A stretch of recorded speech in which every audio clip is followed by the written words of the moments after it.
Welcome to Hive Mind. This is Edge with my co-host Speaker. How's it going, Speaker? I'm good. What's happening? Everything. It's Yeah, so it's hectic. crazy. It's been a hectic morning. You guys do not understand like the back end of making these videos. It's It's power troubles and everything. It's crazy. everything, yes. I know, The right? the world is against us. So this is a perfectly appropriate topic for today because the UN is against us. So that's what we're going to talk about today. Yeah.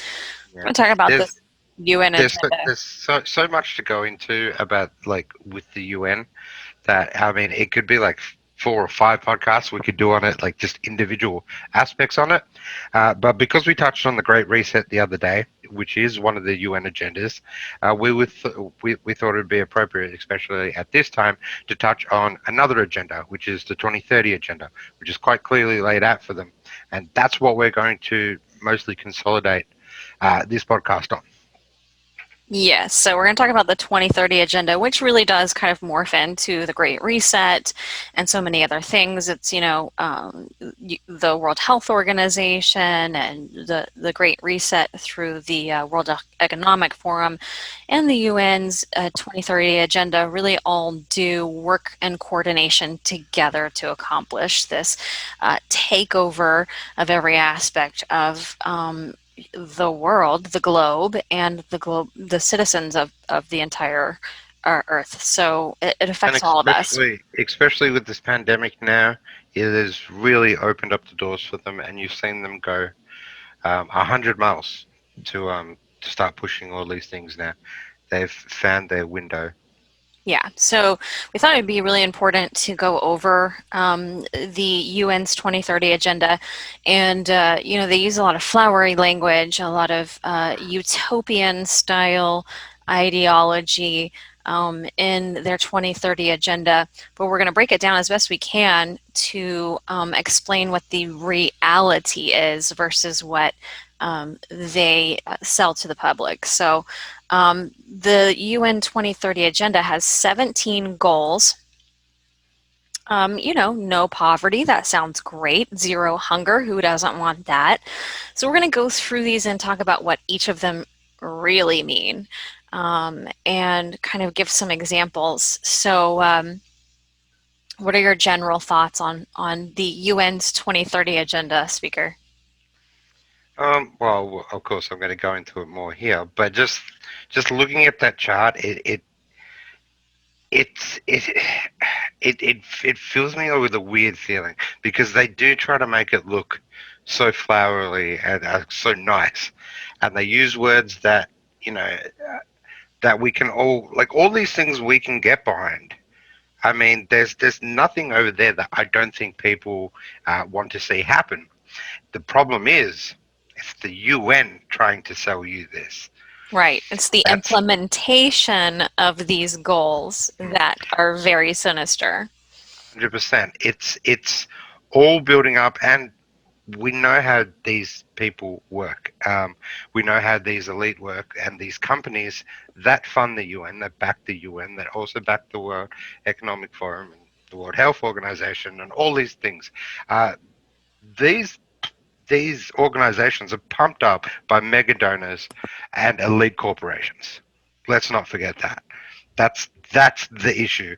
I mean, half the people creating the pollution in the world, because there is pollution in the world, Chinese conglomerates, and so forth.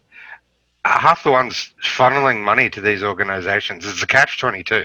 I mean, they tell you they want to fix the world, but in the same time, they're in bed with the people destroying the world. Exactly.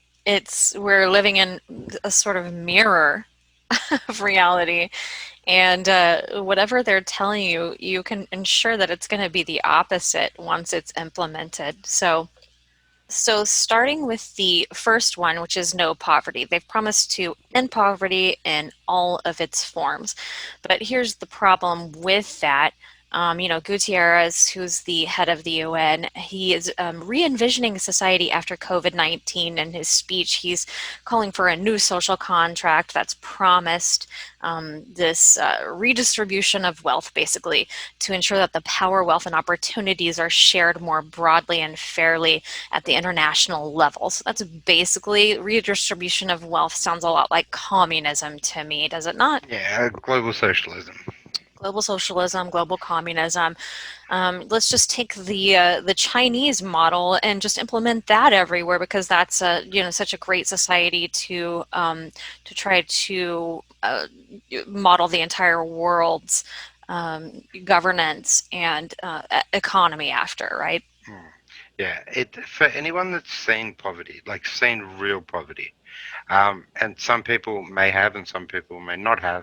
Um, I'm Anglo-Indian, but I was born in Australia, so there's a bit of a secret about my ethnicity for you guys that haven't seen me. Um, I've been back and forth to third world countries my whole life. My father was a businessman. He traveled a lot. He took me with him.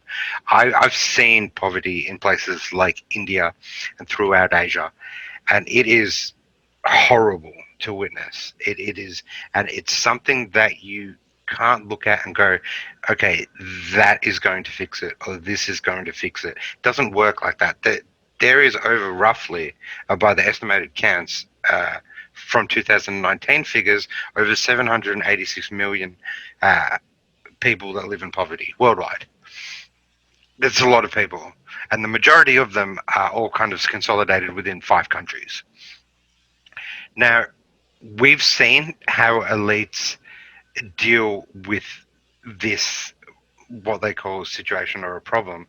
Um, if you look at the Commonwealth Games in Delhi, India, what the government did during that time, just for tourists, was pretty much build walls around poverty stricken areas and camps so people didn't need to see them. Right? This is how they handle that problem. The same thing happened in China in the Beijing Olympics. Right? The same thing happened in Brazil in the World Cup soccer. Right? They tried to push these people out because they know there is no real, and it's not a black pill, it's just logic, no real way to completely eradicate it. There Well, isn't. there's two opposing points of view on how to combat poverty, and everyone can agree that ending poverty is a great idea, but we Would can't love all to see it. agree on how to do that. And what we as free market societies like the United States and Australia believe is that when you enrich everyone, you're lifting up the poverty stricken, giving them opportunities to get jobs.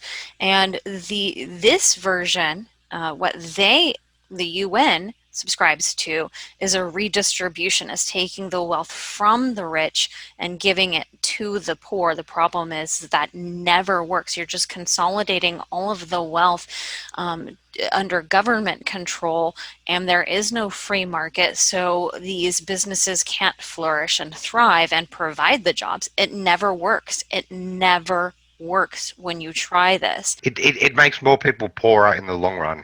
It does. It does. You look in every single experiment in communism that's done, that's attempted this, and they've all failed miserably. And this is the kind of ideology of the people who are behind the scenes in the UN and the faces of the UN. What they would like to see is a redistribution of the wealth, the world's wealth. And really, what that means is just control of the world's wealth. And Hmm. we know that with power and money and control is comes corruption, and there is no shortage of that within the UN. So we're supposed to trust these people to be in charge of it all? No. It's redistribution of your wealth, not their wealth. Your Yeah. wealth, Yeah. our wealth.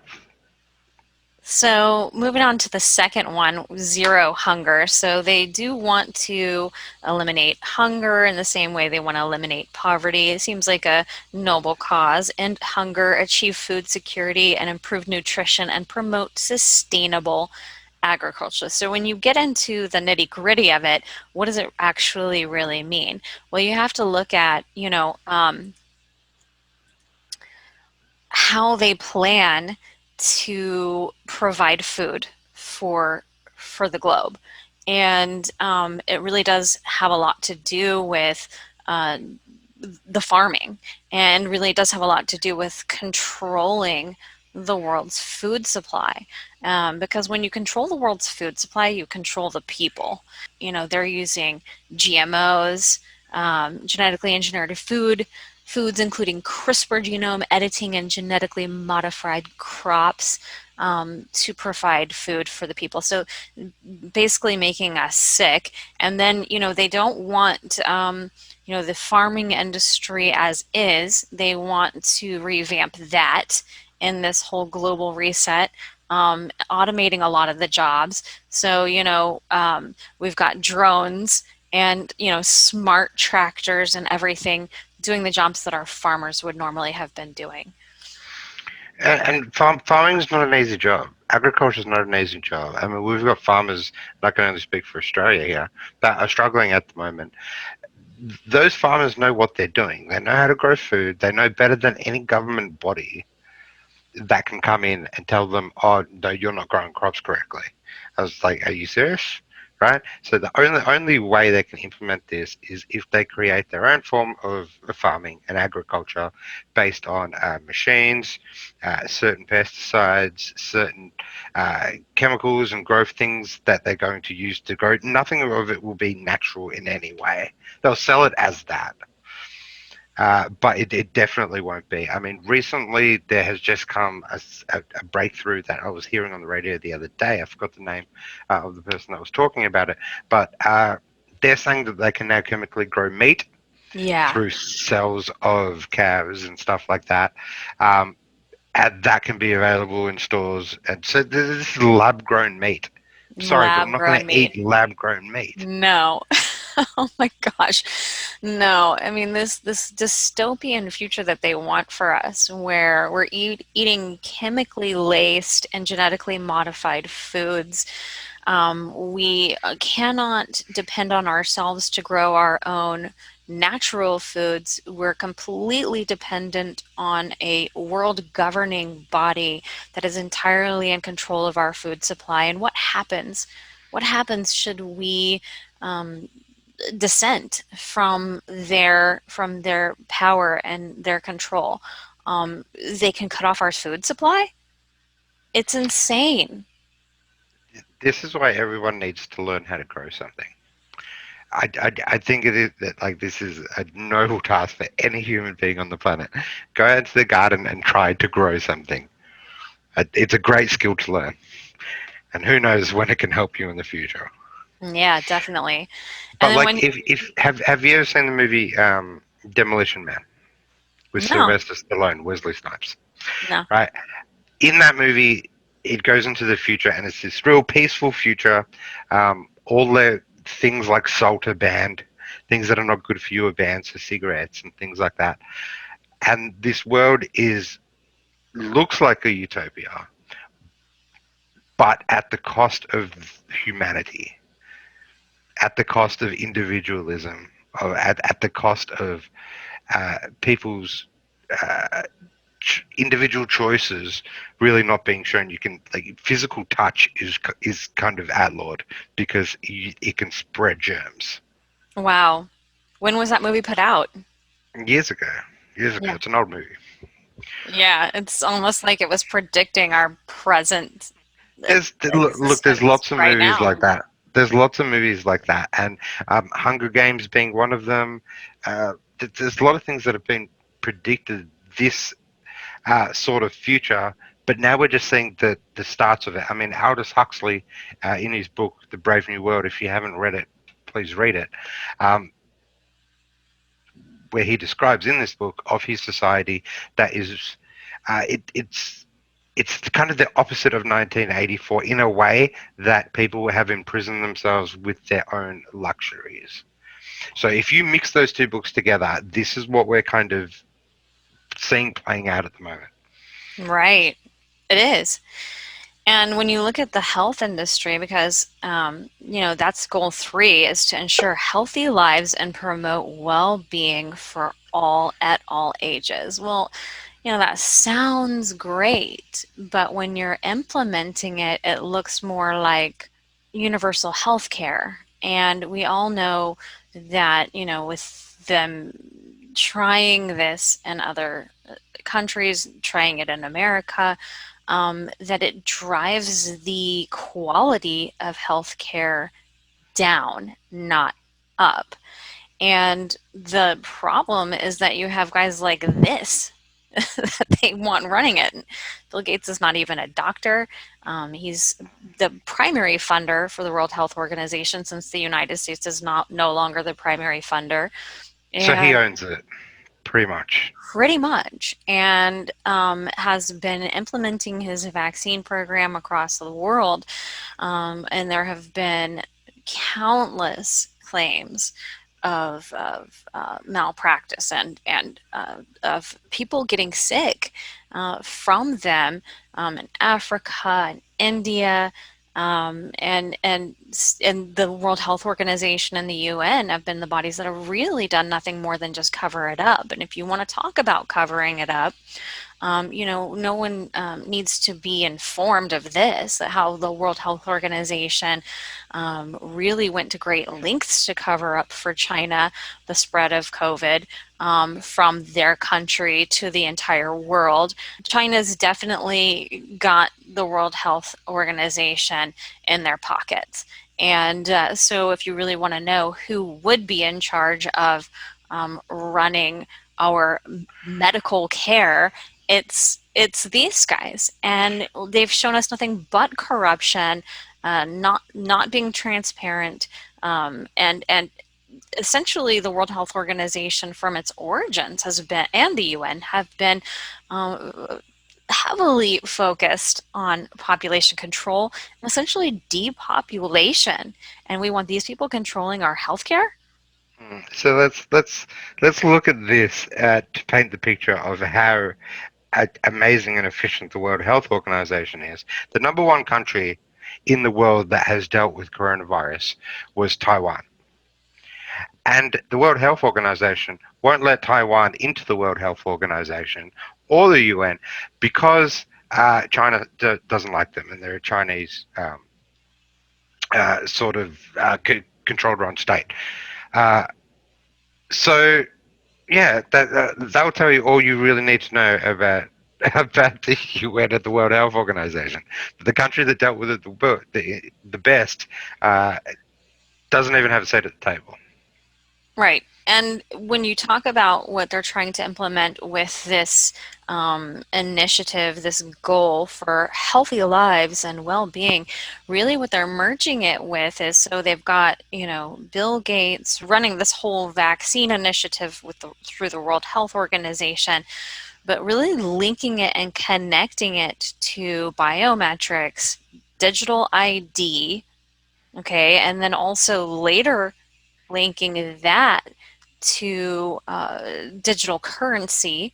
The whole COVID vaccine is really the launching point for this. So you can't travel unless you have proof of a COVID vaccine, and you can't do certain things, be out in public or work or whatever, unless you have a COVID vaccine. And we're going to have all of your records on a digital ID and all of your biometrics and all of your everything on your digital ID. And oh, we're going to go cashless now, so then you can now make your purchases through your digital ID, and everything is connected to this quote unquote healthcare system that they want to initiate. It's terrifying.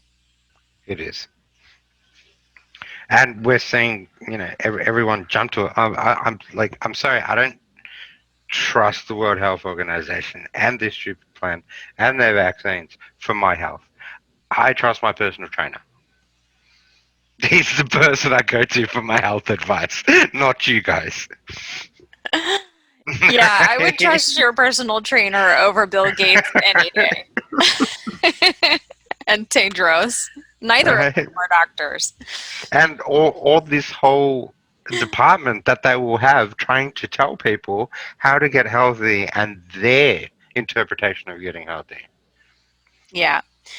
And so moving on to the next one. So goal 4 is to ensure inclusive and equitable quality education and Hmm. promote lifelong learning opportunities for all.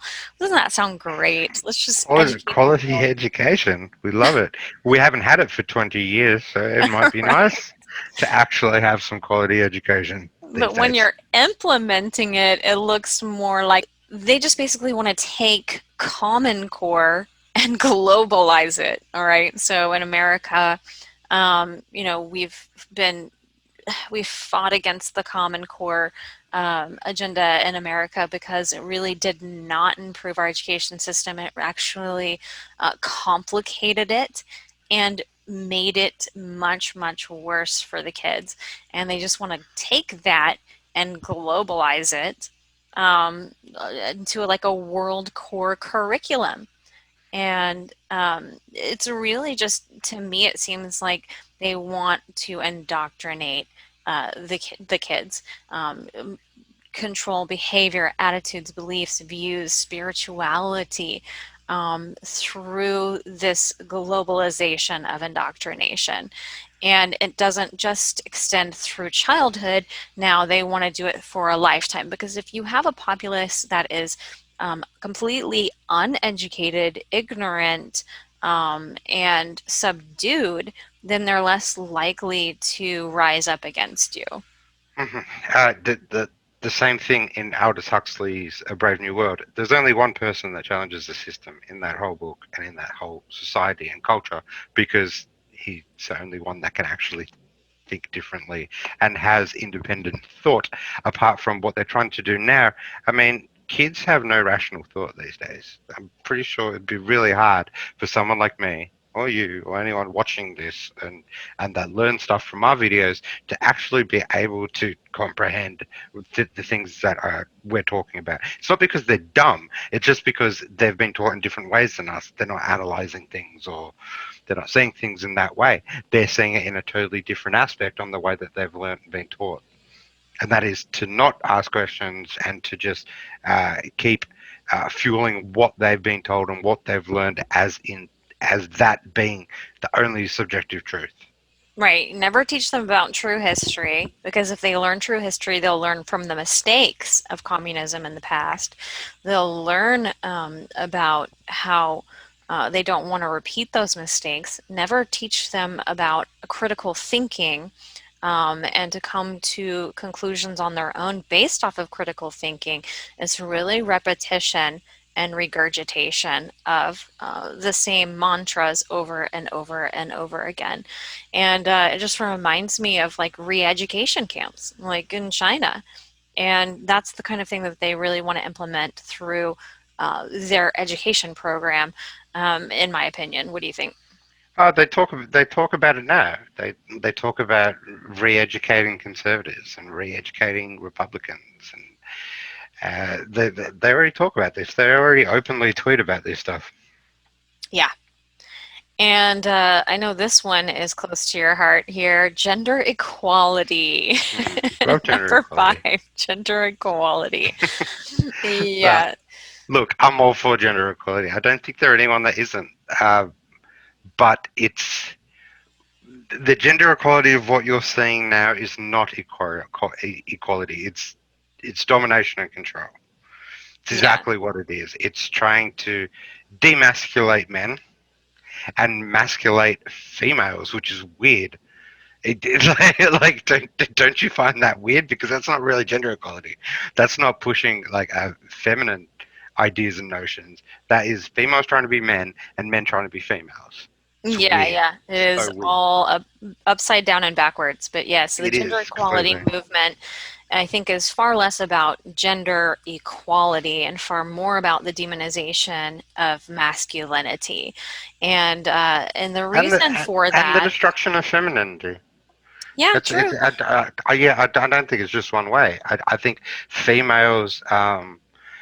are also damaged by this sort of movement Right. when it And comes to, just uh, being female, having kids, yes, living that sort of life. I see a lot of feminists now. They're angry. They hate the world. They hate men, and they're living this like tortured life. And then you see men on the other way that are not masculine, um, that have pushed themselves completely into a feminine aspect. And for some of them, look, that's fine on either way, but you can see the damage it does to the majority of them. I think that the goal really is twofold, and the first one would be the destruction of the nuclear family. And when you start changing I the think that's number one. perception, yeah, when you start changing the perception of femininity and masculinity and those traditional roles, then it starts breaking down those types of core relationships that are the basis of the nuclear family. And so the more you can wipe that out, the better control you have of a society, and the more you can actually take down a society. And also, the second goal, I think, with the demonization of masculinity is that if you are trying to take control of a society, whatever that is, you have to demasculate and demonize the men and demoralize the men because the men are the protectors of that society and of the innocent and the weak in that society. So you can't go after anyone else until you take down the men and the society. And how do you do that? Demonize them, demoralize them, and feminize them. And and if you look in history, that has always been the case, and that's really what we see happening here, isn't it? Yeah, well, look, we've seen these sort of things with that throughout history, and masculine, being masculine, and that getting mixed in with sexuality. I, I don't think they're one and the same because I've known a lot of gay men that are still masculine men, if that makes sense. If I don't know if you ever met anyone like that, but I've met a lot of gay people, some that I'm friends with, that you probably wouldn't even be able to tell that they're gay. They're still masculine men. They're still strong. They still know they're a man, right? And that's uh, juggling the sexuality thing with it. But the way that it's pushed now is it they don't have that quality anymore. It's weird. It's something that I could get into and talk to about a lot. Uh, because I hate seeing it. I mean, to me, I'm a man at the end of the day. And just seeing that getting destroyed uh, in my culture and in my world, and seeing that happen to the majority of men is really destructive on me because a masculine man is not something that is toxic masculinity. I don't even know what that is. A masculine man, yes, still shows his emotions, can still be strong, can still be kind. It's not what they try to portray it to be, masculinity in general. That is a whole big bubble of different things, right? And they try to paint it as this destructive force, and I hate that, and that pisses me off. They only want to highlight the destructive side of masculinity. When there's destructive sides of masculinity and femininity, it's solely a focus on the destructive side of masculinity when Mm, there is an entirely benevolent side of strong male figures, mm, and that could be highlighted as well. And that's my point, is that $100%. without strong male figures in the nuclear family and as citizens, protecting the weak and the innocent, that's the fall of a nation right there. And that's the intent, I think, is to destroy the nuclear family and to break down nations by breaking down the masculine men. Mm. And so, anyways, moving on to the next one. We can make a whole podcast on like every one of these things. We I don't need to do a know, part. We don't need to do a part two here. We've been going for a while. I Mm, know. Clean water and sanitation. Look, so I don't have a whole lot to say about this other than the fact that when you control the water supply, you control the people. And to have the water supply and control of a global government that is shown to have to be corrupt is obviously catastrophic for anyone who opposes them, right? I mean, if you take a look at some African countries that have terrible water, terrible sanitation, how do you think their rivers and their lakes are getting like that? Most of it is becoming is money that's getting put in these communities are not being spent on fixing up their rivers, and this is from the government. So this is the same thing the UN will do: is try to filter money into these governments and go, hey, here, here's $5 million, here's $1 billion, go fix your river. None of those people, none of the normal everyday citizens are going to see that money. It's going to go straight into the pockets of the government officials. Exactly. And that's the reason these waterways and all that continue to get bad throughout Africa, because the government there is extremely corrupt in every way, shape, or form. And the last thing you want is one company or one corporation having control of your food, your water, your health, your education, and everything else that we're going to mix in this list. So Yeah. So, affordable, number seven, affordable and clean energy. So, we know what they're talking about here. It's their war on fossil fuels and their move towards alternative energies. Yes, they want to end fossil fuels, our addiction to fossil fuels, calling it suicide. And they're using this whole COVID pandemic to as a launch point to do that. Stating that we're humanity is waging a war on nature. This is suicidal. We have to call an end to any kind of subsidies and just there needs to be heavy penalties for people using fossil fuels. And so that is going to actually be a tax on every business. Um, especially the small businesses that will have to be paying uh, these climate taxes for minimum amounts that they pollute in any way, shape, or form. The little places are not doing it. And look, we have to understand that we have wrecked the planet. People have destroyed the planet. I don't think that's a controversial topic. I mean, we've cut down way too many trees in the Amazon. This is true. We've polluted our rivers and we've polluted our waters, and I don't think there is any denial of this. But the way they want to try to fix these issues is, one, completely negate that half of them have caused this problem. Half the people that they work with and they're friends with are the people that run these big industries and these big businesses. But now they want to kind of reel it back and make you pay for it. Now they'll say they're going to pay a lot of these, charge a lot of these big companies, but it will be pennies to the dollar. yeah, I think what's going to get hurt are the small businesses. The ones that can survive are going to be the huge corporations, huge mega corporations. So again, it's consolidating power, control, and money.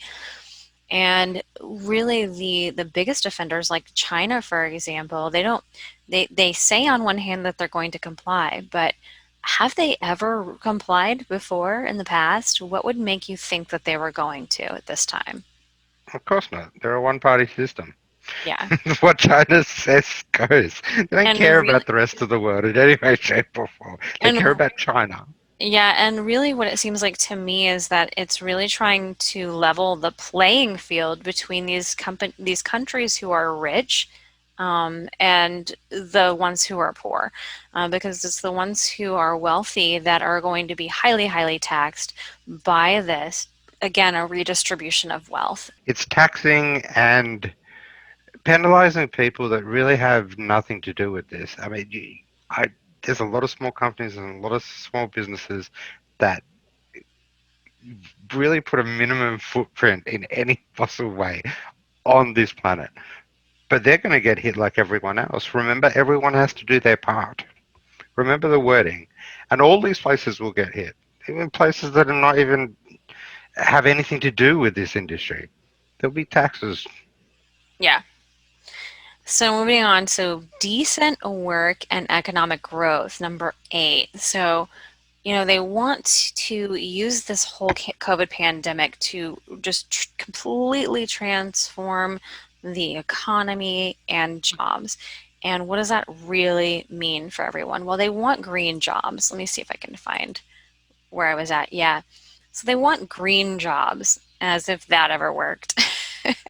To replace, all of these businesses that have shut down, all these people that are out of work now, that have been forced out of work because of this ridiculous, COVID mandates, lockdowns, and everything else.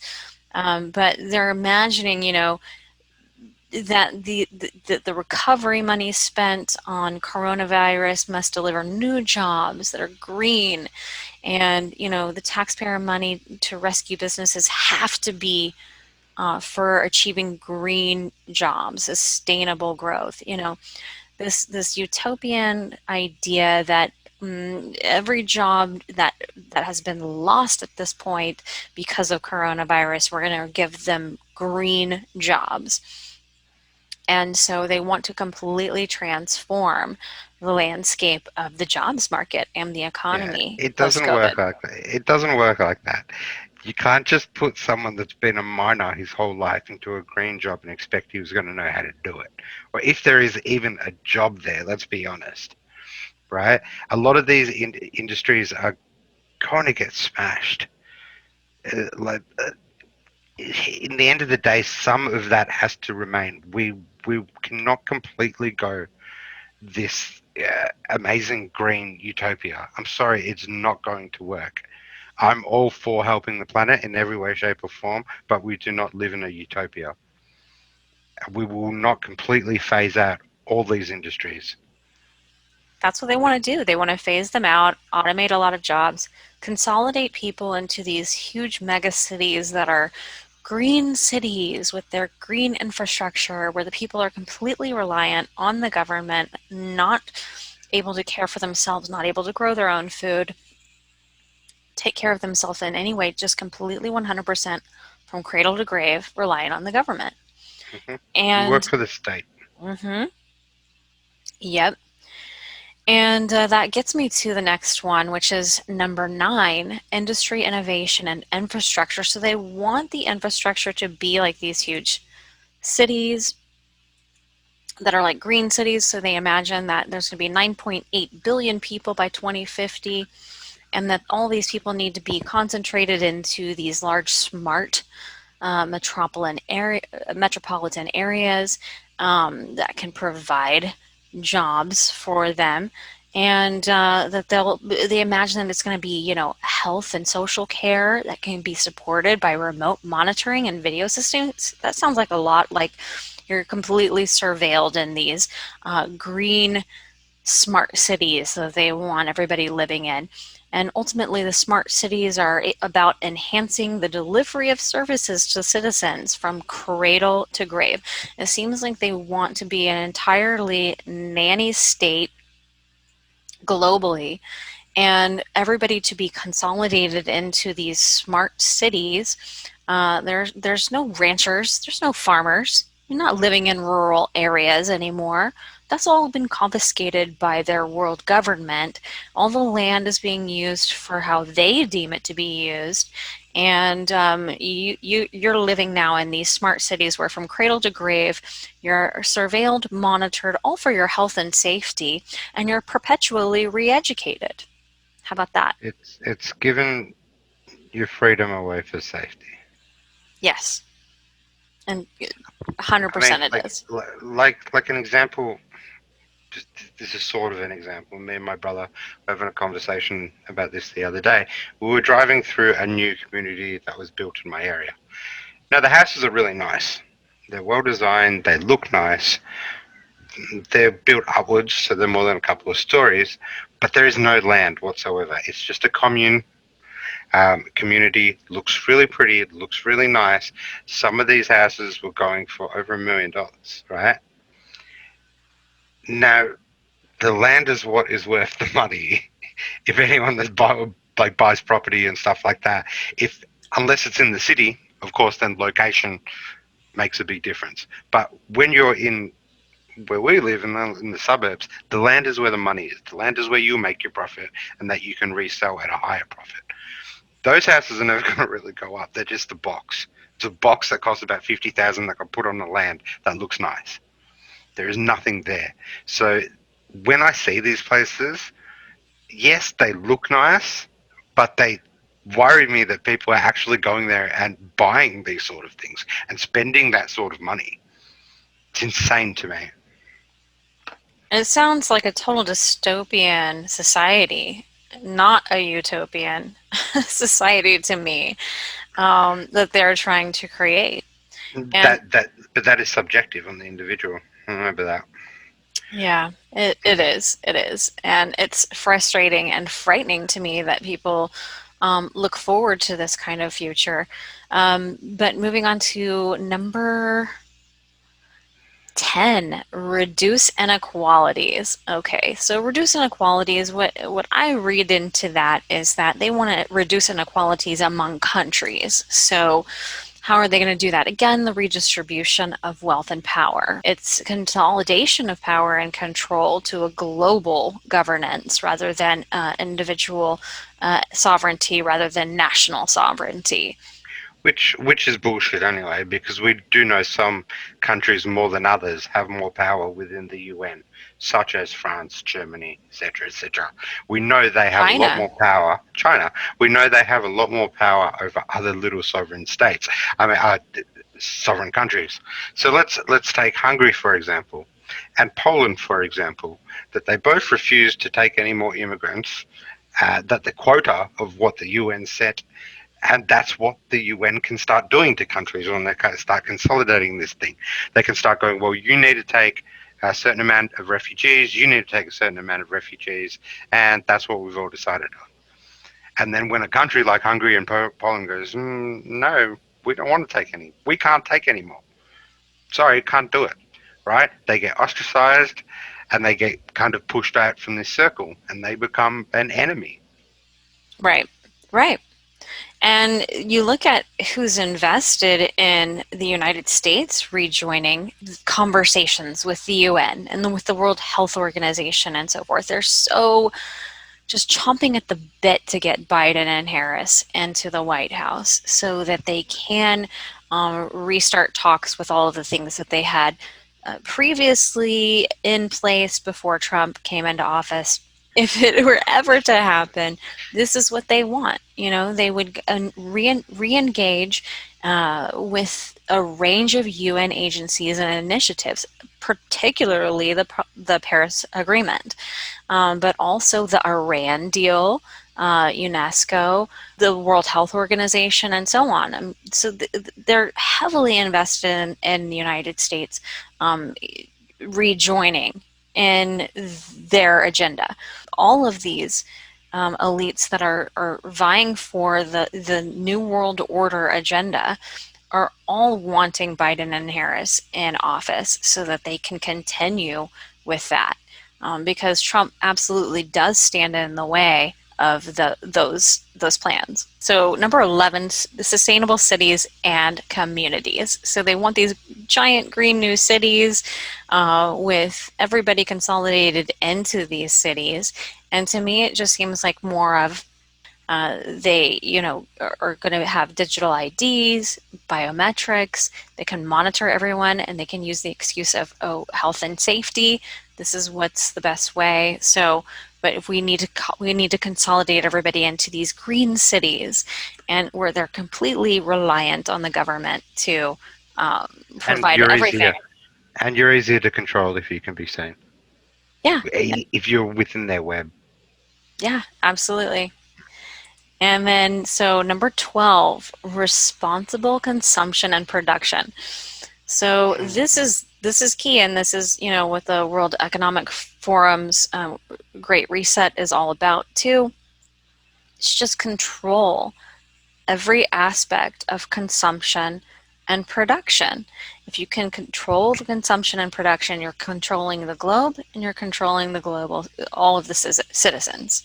So only a certain amount of things will get made, and there will be a class structure Just like there is with socialism, where look at the Hunger Games, for example. I mean, I keep going back to these movies, and I do it very purposely for a reason, because they do tell dystopian futures really well.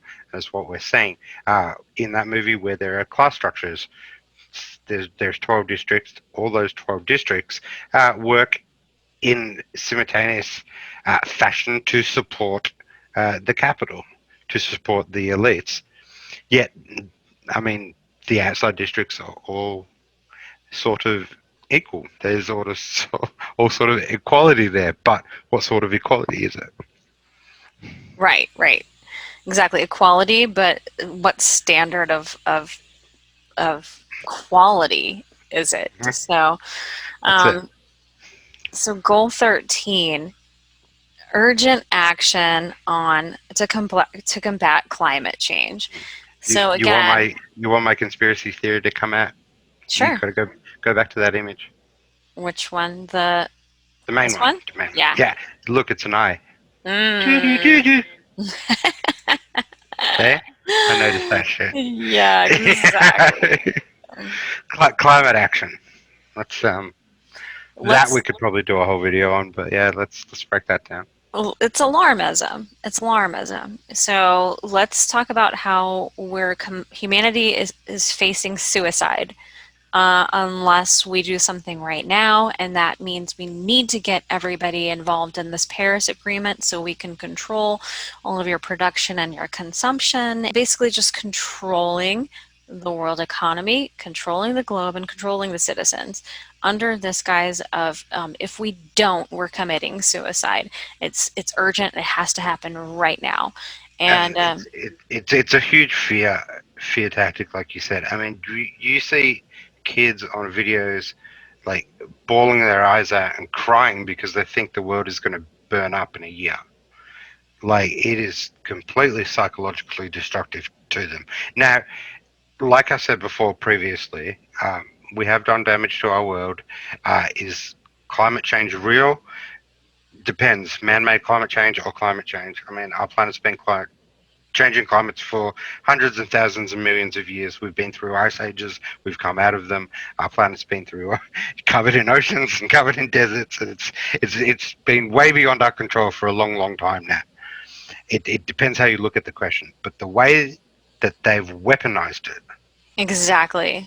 The is weaponization of it. Exactly. is the problem. It is a weaponization of that concept of climate change in order to convince the entire earth to move in a certain direction, and that is towards a global governance that can control it with under this pretense that they're going to somehow be able to control it, which they're not. So that's my problem with it, and among other things. But Feel you on that. yeah, so life below water, they want to not just control the land, they want to control the water. And,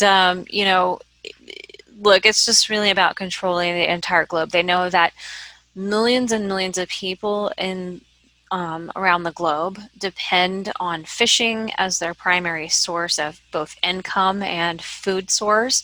And so they have to be able to control the oceans as much as they have to be able to control the land.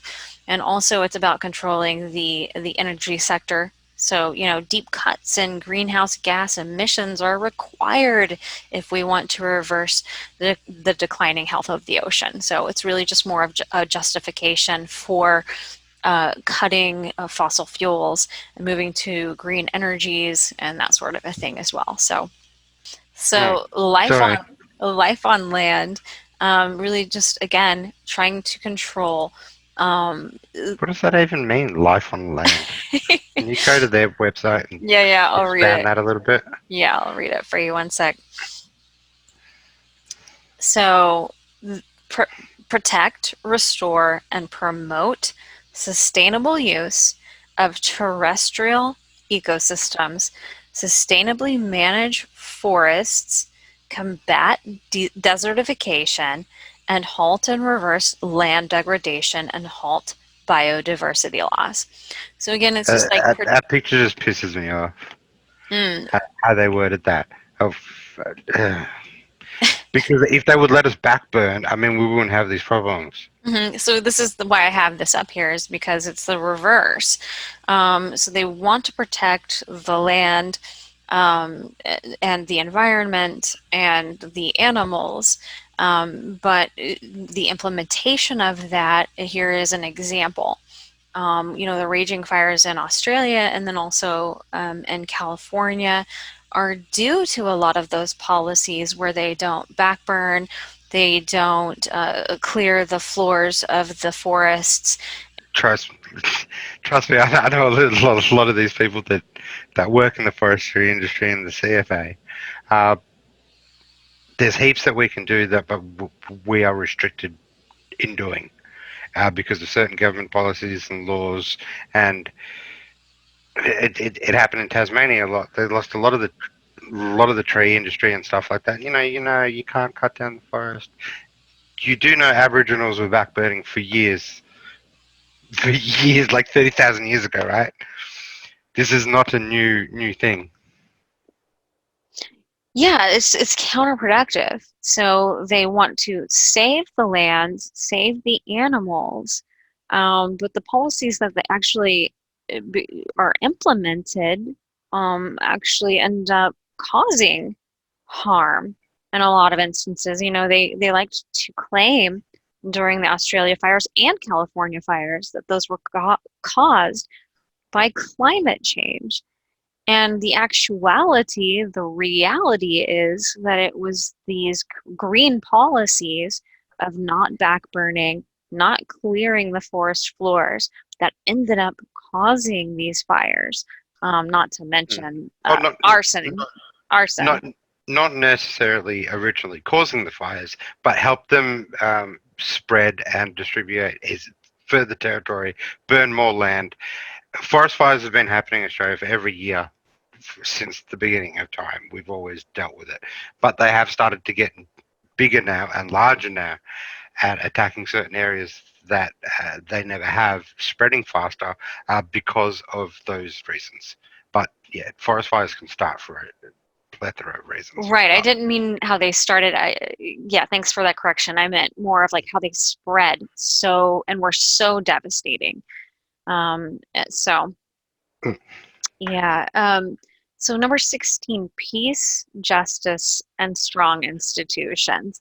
So they want a global court, a world court, which they have. We don't recognize it in the United States. But their goal is to promote peaceful and inclusive societies for sustainable development, provide access to justice and for all, and build effective, accountable, and inclusive institutions at all levels. So this is the UN's World Court here, um, which Pompeo not too long ago, just a couple months ago, railed against. Calling basically saying that they had illegitimate attempts to subject to Americans to its jurisdiction. Um, and there's been a long running objections with this court. It's definitely politicized. Um, it's faced criticism by the U.S. Since it was founded in 2004, calling it a thoroughly broken and corrupted institution. And it's a global court. It's a right, new world order court. It's terrifying yeah, yeah, to think from someone from some body institution that lives 100,000 miles away from me can make a judgment on something I've done within my own country. yeah. And that's It it exactly what it, Pompeo said. it totally eliminates local jurisdiction, local laws. Uh, it's terrifying, man. Yeah, It's the what's the point of having individual laws and structure within a country if it's always got to go back to this one global justice system? Right. And that's One big justice basically system. what Pompeo said. He reminded that the US never ratified it and that we will not tolerate its illegitimate attempts to subject Americans to its jurisdiction. So, but this is their version of a justice system where everybody would be held accountable by a world court, which has become completely politicized in every way and corrupted in the same way that all of these other segments of the UN have as well, like the World Health Organization. So 17 partnerships for the goals. So 17 is just all about strengthening partnerships um, in order to implement their agenda.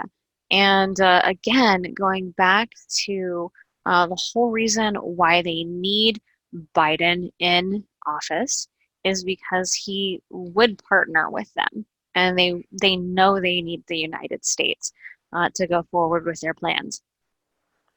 But it's not just about having all countries, all cities, and all businesses joining in this. It's actually, even at the individual level, everybody has to do their part to submit to this agenda. And it really is a frightening future with the UN at the helm of this 2030 agenda, isn't it? 100%. You know, it's scary to see, well, to watch them even making pushes for these things, because anyone that's paying attention, anyone that's read all of the literature or understands how dystopian futures happen, can see this playing out. Sovereignty for citizens, sovereignty for your own country, control of your own education, food, supply, jobs, economy, health, every aspect. The UN is attempting to transform, consolidate, and control. Our world, um, our planet, the way we have evolved, is there is too many countries, too many differences in religion, ideology, diversity, race, to really coherently become one world. And we are a planet and we are a species that is inherently very corrupt, especially at the elite helm. The UN, in theory, is a solid idea, but it falls apart when you take When you humanity implement it. and Yes, corruption to it. yes, it's inherently corrupt. That is the problem. Consolidation of power into the hands of a few corrupt individuals is spells disaster for the globe. And so there's this juxtaposition between their vision of a utopian future and a completely dystopian enslavement, really, Mhm. under under their rule. And people need to see this and not just believe the beautiful words and pictographs that they want to show us about how they're going to save the world. Because yeah, that all in theory sounds great, but when implemented, it's pure evil. It really is pure evil. For people that don't understand dystopia, or a dystopian future, there is a few things that you really need to watch or read if you have time. One, of course, is George Orwell's 1984. Two is Aldous Huxley's A Brave New World. Um, Watch movies like Demolition Man, even if you don't like it, but just have a look at the concept of how the future is represented. Um, and and definitely the Hunger Games. Even if you don't like the movie or the actresses, just watch it for how the country and how the future is set up, because you can learn a lot from those things, from those concepts. Mm, I do not want anything to do with those kinds of futures. Definitely not. I'll go off grid. And it takes an awake and educated populace to stand against it because this is already in motion. and we need to stand against it and hold the line. All right, guys. Well, thanks for listening to us here on Hive Mind. Please be sure to share this podcast, and we will see you back next time right here on Hive Mind. Stay ravenous.